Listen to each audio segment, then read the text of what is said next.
নমস্কার বন্ধুরা, আমার রান্নাঘরে আপনাদের সবাইকে স্বাগত জানাচ্ছি। আজকে আমি শুক্তো রান্না করে আপনাদের দেখাবো। খুব কম তেলে সেটা রান্না করব। দেখুন বন্ধুরা, আমি আজ শুক্তো রান্নার জন্য এই সবজিগুলো ইউজ করেছি। আপনার ঘরে যা যা অ্যাভেলেবেল থাকবে সেইগুলো ইউজ করবেন। আমি দিয়েছি বেগুন, আলু, কাঁচকলা, পেঁপে, বিনস, করলা আর শিম আর একটু কড়াইশুঁটি। এগুলো ছাড়া আপনার ঘরে রাঙালু বা আরও অন্য কিছু সবজি ইউজ করতে পারেন। আমার ঘরে যা যা অ্যাভেলেবেল ছিল আমি সেগুলোই ইউজ করেছি। আপনারা এবার রান্নাটা দেখুন কীভাবে আমি করছি। প্রথমে একটা কড়াই নিয়েছি তার জন্য, আর এবার আমি কড়াইতে একটু সর্ষে তেল দেবো অল্প। এবার তেলটা গরম হলে, তার আগে আমি বলে দিচ্ছি তেলটা গরম হোক, তার আগে আমি দেখিয়ে দিই আপনাদের। আমি যেহেতু বলেছি কম তেলে রান্না করব, সেক্ষেত্রে দেখুন আমি আগে থেকে সবজিগুলো সব সেদ্ধ করে রেখে দিয়েছিলাম, যেমন আলু, পেঁপে, কাঁচকলা।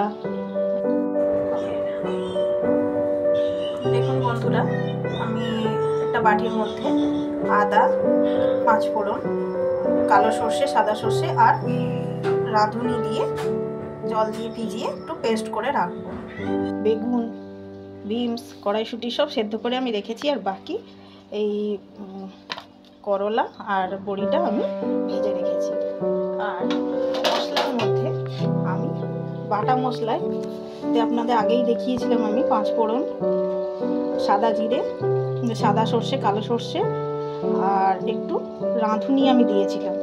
এটা একসাথে শিলে আমি বেটে রেখেছি। আর ফোড়নে আমি দেব 5 ফোড়ন, 2টো শুকনো লঙ্কা, তেজপাতা। আর এটা আমার স্পেশাল ভাজা মশলা, যেটা আমি লাস্টে ওই রান্নাটা শেষে ওর উপরে ছড়াবো। এতক্ষণে আমাদের তেলটা গরম হয়ে গেছে।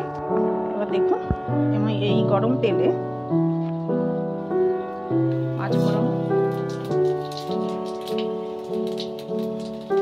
শুকনো লঙ্কা আর তেজপাতাটা দিয়ে দিলাম।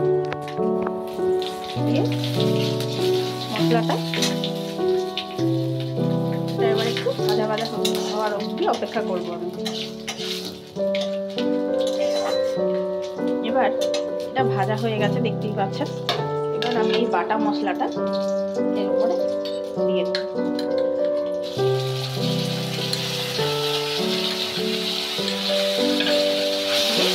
মশলাটাকে একটু কষাবো।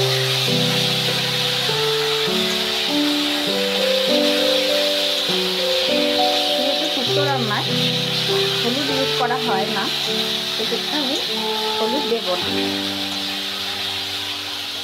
এতে আদা, 5 ফোড়ন, সাদা সর্ষে, কালো সর্ষে আর একটু রাঁধুনি আমি এটাকে বেটে রেখেছিলাম। বাটাটাই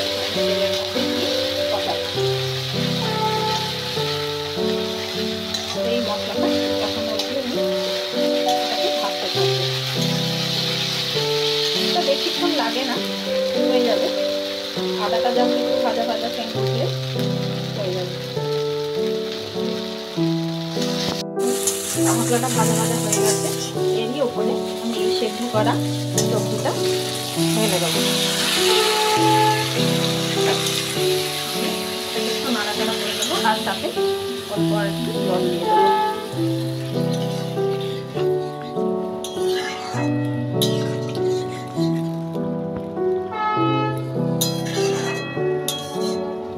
জল আমার লাগবে।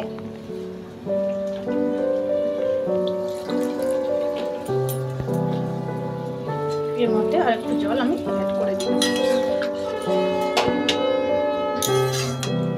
এবার এই জলটা গরম হোক, আমি তার মধ্যে বড়িটা দিয়ে দিচ্ছি। আর উচ্ছেটা একটু পরে দেবো, বেশি আগে থেকে উচ্ছেটা দিলে বেশি তেতো হয়ে যায় শুক্তোটা। এবার আমি এটা জলটা গরম করা অবধি একটু ওয়েট করব।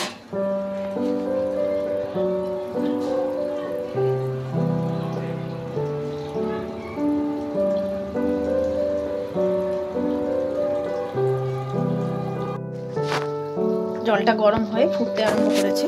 এবার তার মধ্যে আমি এই উচ্ছেটা দিয়ে দেবো। খুব বেশি আগে থেকে উচ্ছে দেওয়ার দরকার নেই, লাস্টের দিকেই দেবেন। এই উচ্ছেটা দিয়ে নাড়াচাড়া করে দেবো। এবার আমার একটু নুন দরকার, কারণ আমি নুনটা সবজি সেদ্ধর সময় দিয়েছিলাম, পরে আবার জল অ্যাড করেছি, তাতে নুন ছিল না, আমি তাই একটু নুন দিলাম। নুনটা স্বাদ মতো দেখে দিয়ে দিতে।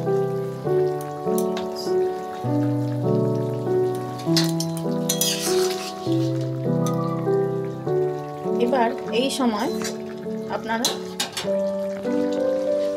চিনি যদি অ্যাড করতে চান, চিনি ইউজ করতে পারেন। আমি খুবই সামান্য দেব চিনিটা, কারণ আমাদের মিষ্টি শুক্তোতে মিষ্টি স্বাদটা খুব একটা পছন্দ করে না, সেক্ষেত্রে আমি খুব সামান্য চিনি ছড়িয়ে দিলাম।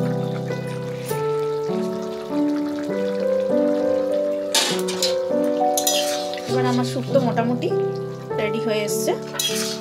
আমি এর উপরে এবারে সবজি যেহেতু আগে থেকে সেদ্ধ করা ছিল, সেক্ষেত্রে বেশি ফোটানোর দরকার নেই, তাহলে সবজিগুলো একদম বেশি সেদ্ধ হয়ে যাবে।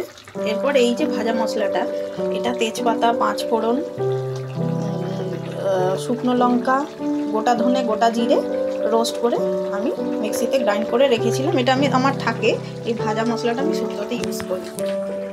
বাটা মশলা তো দিয়েইছি, তার সাথে আমি এটা লাস্টে আমি সিনটা যাতে আরো পারফেক্ট আছে সেক্ষেত্রে আমি এটা ইউজ করলাম। এবার এটা একটু হতে দিই।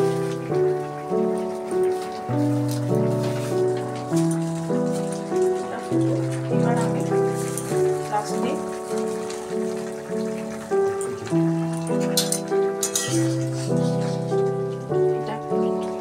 মোটামুটি রেডি হয়ে গেছে।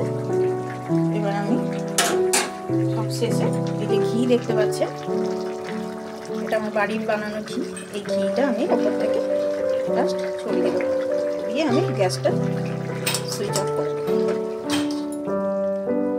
এবার আমি ঢাকা দিয়ে দেবো এটা।